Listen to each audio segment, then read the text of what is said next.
Hey, I've seen this one. This is a classic. 3వ తరగతి 4వ తరగతి 10th క్లాస్ అవ్వాలి, అది అడ్డం, పెద్ద అడ్డం అనమాట ఈ తల్లి బెంగ. ఇంకా ఆ 10th క్లాస్ కూడా అయిపోయింది అనుకోండి, ఇంటర్మీడియట్ ఎంసెట్లో సీట్ రావద్దు, లేకపోతే మరి అలాగే భవిష్యత్తు ఏముంది అసలు.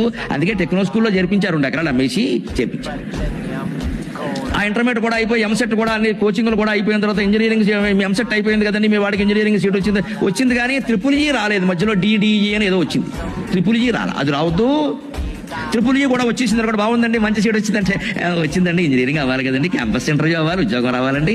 అది క్యాంపస్ ఇంటర్వ్యూ కూడా అయ్యాక మన వాడు సెలెక్ట్ అయ్యాక వస్తే వచ్చింది కానండి, టీసీఎస్లో రాలేదండి, సిటీఎస్లో వచ్చింది. టీసీఎస్లో కూడా ఉద్యోగం వచ్చాక మనం పలకరించి ఏమమ్మా మీ వాడికి టీసీఎస్లో వచ్చింది కానండి, ప్యాకేజీ ఎంత బాగుండలేదు. ప్యాకేజీ కూడా సరే అయ్యాక మీ వాడికి 40 లక్షల ప్యాకేజీ ఏకంగా నెలకు 3 లక్షలు పైన పడిందమ్మా, బ్రహ్మాండంగా ఉంది, బాగుంది కదా. ఏమిటోనండి ఇవన్నీ వేసరికి 30 ఏళ్ళు వచ్చే మా అబ్బాయికి పెళ్ళి అవ్వట్లేదు. ఏదో మొత్తం మీద కష్టపడి ఈ గంట దగ్గర బొంతను ఒక దాన్ని తీసుకొచ్చి కట్టి పారేశాక పెళ్లి కూడా ఈ క్యాటరింగ్ పెట్టాక మనం భోజనానికి వెళ్ళి మొత్తం మీద పెళ్లి చేసేసారండి అంటే బాగుందండి, బాగుంటుంది, దంపతులు బాగుండాలి కదండి.